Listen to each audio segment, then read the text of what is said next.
বউকে যখন দায়িত্ব নিয়ে এসেছি তখন এই প্রশ্ন উঠছে কেন? আর তুমি এই কথা বলছোই বা কেন? আমি তোকে বিয়ে করে নিয়ে এসেছি। তুমি যখন এই বাড়িতে এসেছিলে কি ভেবে এসেছিলে? চলে যাবে বলে? তাহলে ওর চলে যাওয়ার কথা ভাবছো কেন তুমি? কেন চলে যাবো আমি? আমি আমার বয়ের ঘরে আছি, আমি কেন চলে যাবো? আমার বিয়ে হয়ে গেছে, তুমি জানো না? তুমি চলে যাও আমাদের ঘর থেকে। পুতুল, কি বললাম আমি? যা মেয়ে, দুদিনে না সংসারটা লাটে উঠিয়ে ছাড়বে বলে দিলাম। আমি কিন্তু দেখতে পারবো না, কিচ্ছু করতে পারবো না। আমি তীর্থ বলে রাখলাম তোমাকে, আমার উপর কোনো ভরসা করো না। করছি না তো। পুতুলের ক্ষেত্রে তোমার উপর আমি কোনোভাবেই ভরসা করছি না, কারণ আমি জানি পুতুলের ব্যাপারে তুমি কোনোভাবেই কোনো ভরসার জায়গা তৈরি করতে পারো, কারণ তুমি পুতুলকে সহ্য করতেই পারছো না। এটা অসহায় মেয়ে। আর তুমি কি, তোমার উপর আমার কোনো রকম এক্সপেকটেশন নেই। সেরকম হলে আমি পুতুলকে নিয়ে এই বাড়ি ছেড়ে চলে যাই। তাই যাও, যাও তুমি। চাকরি বাকরি ছেড়ে দিয়ে বউয়ের মুখের কাছে মুখ নিয়ে বসে থাকো। মাইন্ড ইওর ল্যাঙ্গুয়েজ বৌদি। তুমি নিজেকে নামিয়েছো বলে এই নয় যে আমি নিজেকে নামাতে পারবো না। সেরকম হলে আমি পুতুলের বাড়িতে গিয়ে থাকবো। আমার বাড়ির লোক যদি আমার সঙ্গে কোঅপারেট না করে তাহলে তো আমার উপায় নেই। সেটা তো পরিষ্কার বুঝতেই পারছি। দৃশ্যটা না আমার চোখের সামনে ভাসছে। শুধু এখন সময়ের অপেক্ষা। আশা করি তোমার কথা শেষ হয়েছে। দেখো বৌদি, এত রাতে তোমার সঙ্গে এইসব ব্যাপারে আমি তর্ক করতে চাই না। তুমি এখন এসো, আমি তোমার কাছে হাত জোড় করছি। তুমি হাত জোড়ও করছো? আর তো কোনো উপায় নেই, তাই না? এমনিতে তো যাচ্ছ না, হাত জোড় করলে তবু যদি যাও। তীর্থ এত বদল, একটা মানুষ এতটা বদলে যেতে পারে? হ্যাঁ পারে। তুমি তখন থেকে আমার স্যারকে উৎকান্ত করে মারছো বাপু। হ্যাঁ, একটা মানুষকে কেউ কখনো এত জ্বালাতন করে? তোমাদের জ্বালাতন করেই যাচ্ছে। আমি একটা অসুখলা মানুষ, আমার না ঘুমালে শরীর খারাপ করে, জানো তুমি? হ্যাঁ, তোমার তো স্যার ওষুধ দিল, যাও গিয়ে খেয়ে ঘরে ঘুমিয়ে পড়ো। যাও, চলো যাও। দেখি কতদিন এই হাবাগোবা মেয়েটাকে নিয়ে তোমার চলে, আমিও দেখব। যাওয়ার আগে উত্তরটা শুনে যাও। সারা জীবন যতদিন পুতুল বেঁচে থাকবে, যতদিন আমি বেঁচে থাকবো, ততদিন।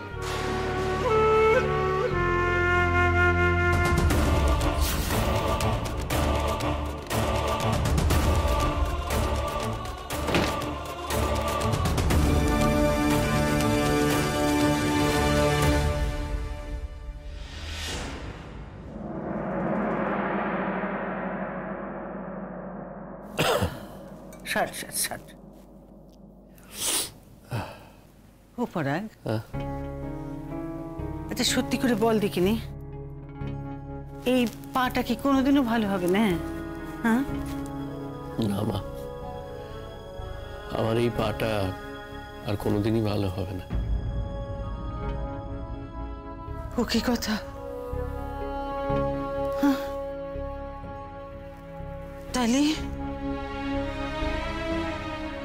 তাইলে আমাদের সারাটা জীবন চলবে কি করে? না না, আমার কথা নয়, আমার কথা বাদ দে। ও তোর বাবার পেনশন আছে, আমি ঠিক চালিয়ে নেব, কিন্তু তোর কি করে চলবে সারাটা জীবন? কর্মফল মা, যে অন্যায়গুলো আমি করেছি তার শাস্তি তো আমাকে পেতে হবে। না বাবা, ওভাবে ভাবতে হয় না, ভেবো না। তবে এ কথাও ঠিক, বৌমাটা এত ভালো মেয়ে, তো তার সঙ্গে তুমি এমন খারাপ ব্যবহার না করলেই পারতে। না না, আমি জানি বাবা, ওই সময় যদি পলু আর তার বউ এসবের মধ্যে ঢুকে না পড়তো না, তাহলে কখনো তুমি এমনটা করতে না, কখনো খারাপ ব্যবহার করতেই না। জানি ছেড়ে দাও না মা, কি হবে এসব কথা ভেবে বলো? আমি যেরকম মানুষ সেরকম কাজই আমি করেছি।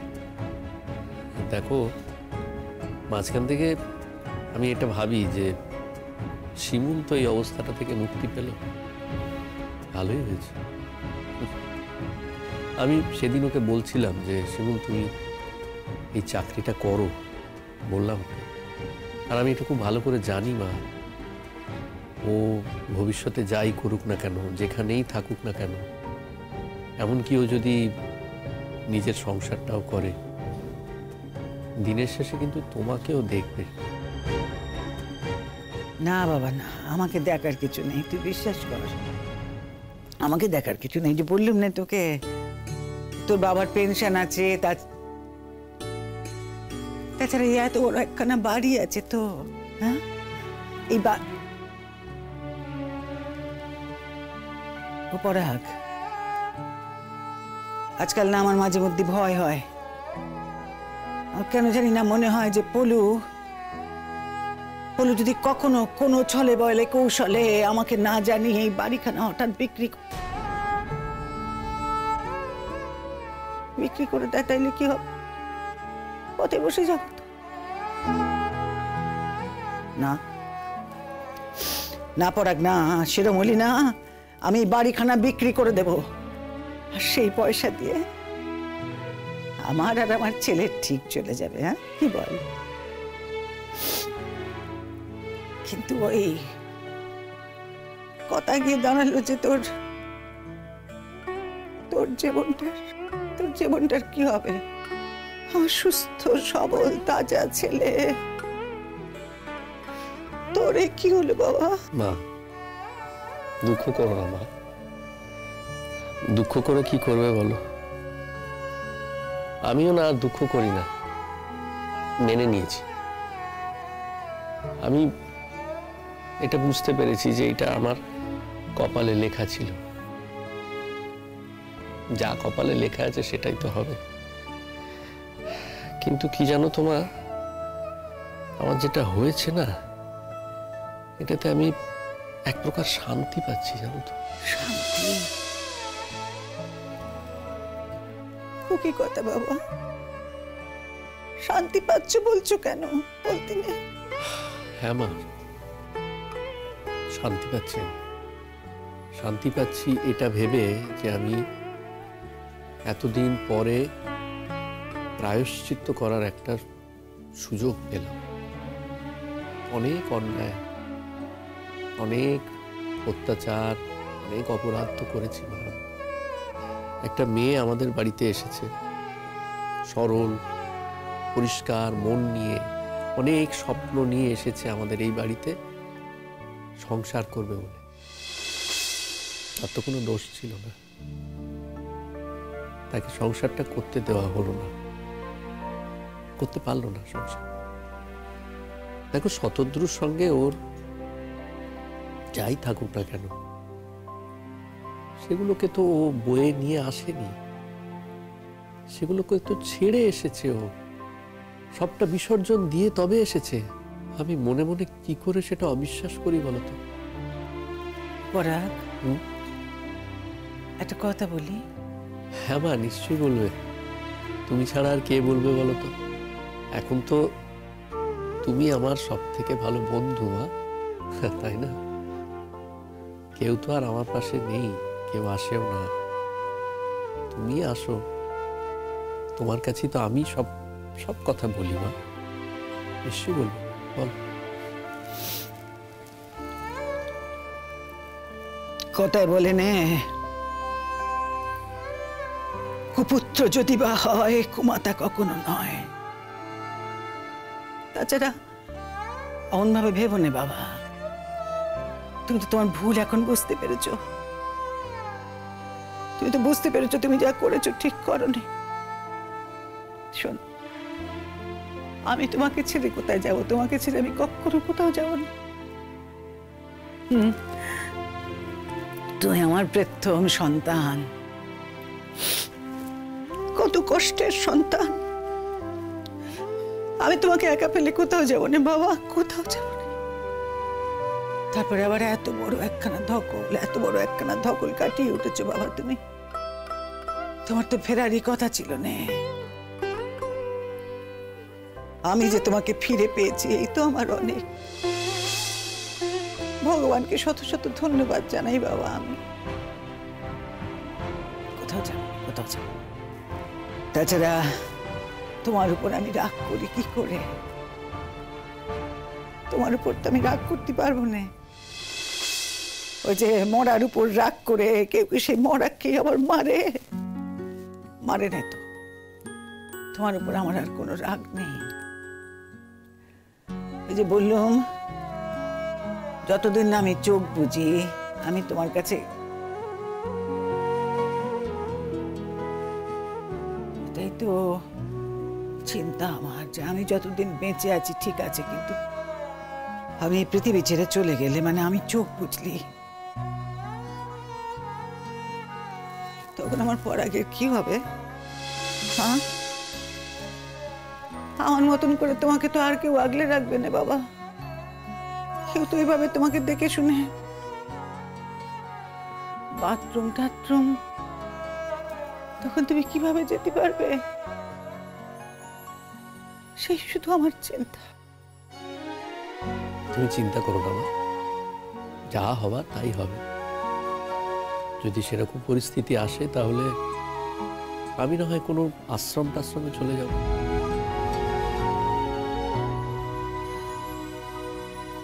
ও কি কথা?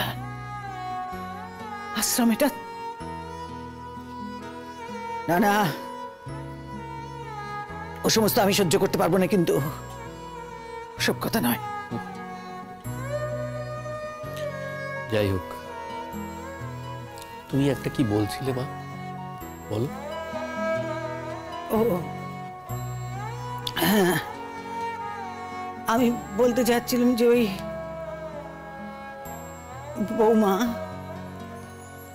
বৌমা তো এখন এখানেই থাকে, মানে এই পাড়াতেই থাকে, ওই হয়তো বিপাশাদের বাড়িটারিতে থাকে। এখানে রয়েছে যখন এক আধবার আসবে ঠিকই। ও কাল তো আমার পুতুলের বউ ভাত ছিল, আমরা তো কেউ যেতে পারলুম না। বৌমার যাওয়ার কথা ছিল জানিস। আমার কি মনে হয় বৌমা আজ একবার আসবে, ওই পুতুলের ওখানে কি হলো না হলো সে খবর টবর দিতে আসবে। সে মেয়ে নতুন জায়গায় গিয়ে পড়েছে, কেমন আছে না আছে কি করছে, আমাকে ছেড়ে তো থাকে নেই কখন। জন্মস্থক মাকে ছেড়ে থাকেনি কোথাও। ওই একবার ওই দীঘানা কোথায় গেছিল বৌমার সঙ্গে, তাছাড়া। তাই ভাবছিলাম যে কান্নাকাটি করলো কি করলো না সে সমস্ত কথা, মানে কেমন আছে না আছে বৌমা তো সব জানাতে আসবে। ওই তুতুলরাও গেছিল আমি জানি, তো অনেক রাতে ফিরেছে বোধহয়, এখনো তো তুতুলরা কেউ এলো নে। ওদের কাছেও পরে জেনে নিতে পারি, কিন্তু বৌমা যদি আসে তাইলে তাকে একবার বললে হয় না? কি বলবো? না, আমিও বলবো। আমি তার হাতে পায়ে ধরে বলতে পারি, কিন্তু মানে তুমি যদি বলো যে তুমি এখন ভালো হয়ে গেছো, সে যদি তোমার সঙ্গে থাকতে রাজি হয়। না মা, না, অসম্ভব। এই কথাটা আমি ওকে বলতে পারবো না। এতটা স্বার্থপর আমি হতে পারবো না মা, আমাকে তুমি ক্ষমা করো। কি আছে বলো তো? তুমি ভেবে দেখো, শিমুলের জীবনে এখন কত আলো, কত আলো। ওকে এখানে এই অন্ধকারের মধ্যে কেন আমি টেনে আনবো মা? আর আমার মতো একটা মানুষের সঙ্গে কেন ওকে জীবন কাটাতে বলবো? কি আছে আমার? না মা, এটা হয় না। শিমুল খুব ভালো থাক, ও নিজের মতো করে সুন্দর করে জীবনটা কাটাক। আর দেখো এই কথাটা তো সত্যি যে শতদ্রু ছেলেটা তো খুব ভালো, তাই না? শিমুলকে খুব ভালোবাসে। শতদূর তার কথা তো আজকাল আর শুনছি না। মানে মাঝখানে সে কিছুদিন যাতায়াত করেছিল বটে, কিন্তু আজকাল আমি আর তার কথা শুনতে পাচ্ছি না।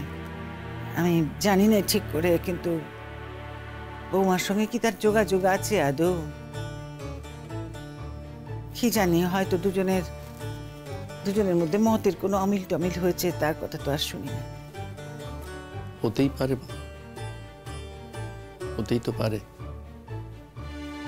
দেখো এই যে শিমুল আমার সঙ্গে এখনো যোগাযোগ রেখে চলেছে, আমাদের যে ডিভোর্স হয়ে গেছে তারপরেও ও আমার সঙ্গে একইভাবে যোগাযোগ রাখছে, এটা তো শতদ্রুর পছন্দ নাও হতে পারে, এবং না হলে কিছু বলার নেই, সেটা স্বাভাবিক। সেই জন্যই তোমাকে আমি বলছি মা, তুমি না শিমুলকে আর এসবের মধ্যে জড়িও না, ছেড়ে দাও ওকে, নিজের মতো করেও জীবনটা কাটা। আমাদের স্বার্থে আমরা ওকে আর কত ব্যবহার করব মা?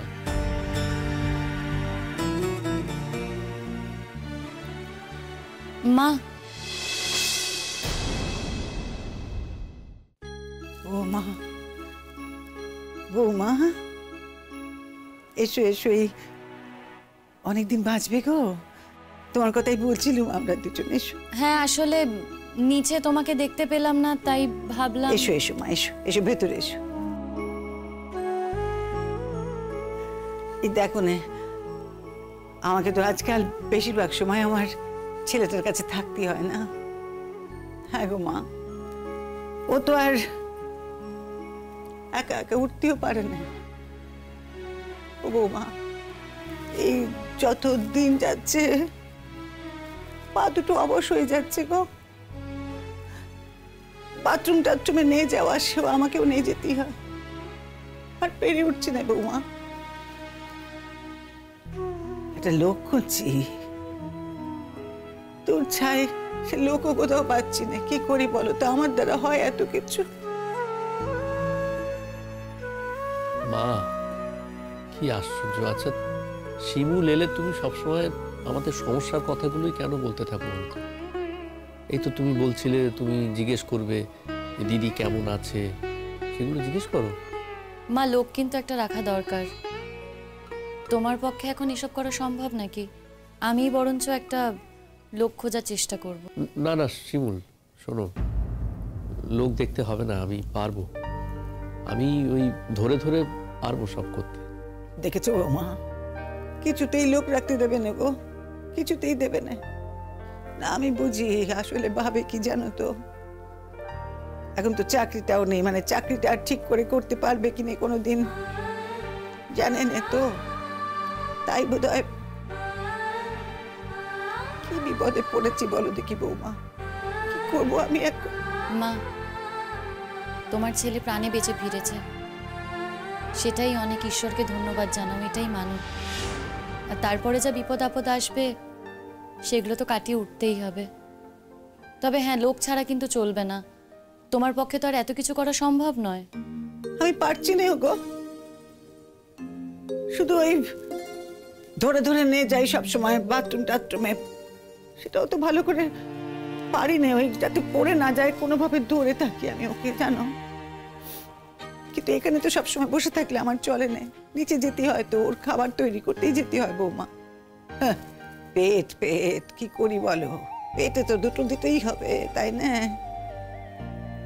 ওই যাই রান্না বান্না করি আর ভয় ভয়ে থাকি, কি জানি ছুটে ছুটে আসি বারবার, কি জানি দেখি পড়ে টড়ে গেল কিনা, একা একা ওঠার চেষ্টা করেছে। একবার কি হলো জানো বৌমা, ওই পা পিছলে পড়ে যাওয়ার মতো হয়েছিল জানো। যদি পড়ে যেত কি করতুম আমি? পারতুম না তো, আমি তো তুলতেও পারতুম না। তোমার ছোট ছেলে কোথায় মা? কে জানে, জানি না গো মা, দুদিন ধরে তার কোনো পাত্তাই নেই, বাড়িতে ফেরে নে, তবে কাল ওর দিদির বউ ভাতে গেছিল কিনা আমি জানি না। আমাদের তো চোখে পড়েনি। বলছিলাম কি, আমার মেয়েটা কি খুব কান্নাকাটি করছিল?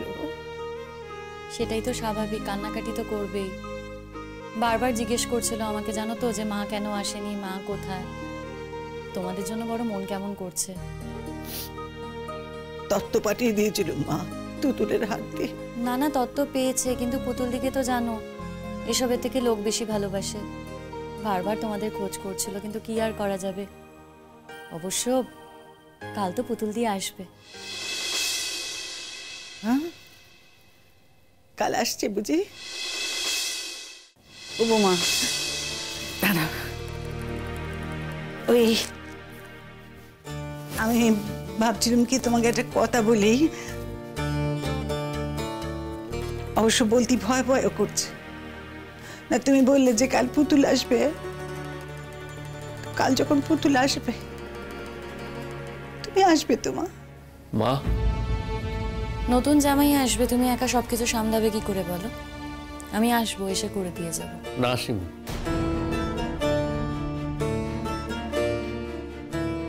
না মানে? দেখো শিমুল, আমি তোমাকে একটা কথা বলি। তুমি না এই বাড়ির জন্য আর বেশি ভেবো না। তুমি এখন এই মুহূর্তে কাছাকাছি আছো, তাই তুমি যদি না থাকতে তাহলে কি হতো? মাকেই তো সব করতে হতো, তাই না? যদি প্রয়োজন হয়, মা না হয় যাবে বাইরে দোকান থেকে খাবার কিনে আনে। যদি সেটাও না হয়, তাহলে আমাদের পাশেই তো কাকিমা রয়েছে, কাকিমাকে বলবে, মা রিকোয়েস্ট করবে, কাকিমা না হয় হাতে হাতে একটু সাহায্য করবে।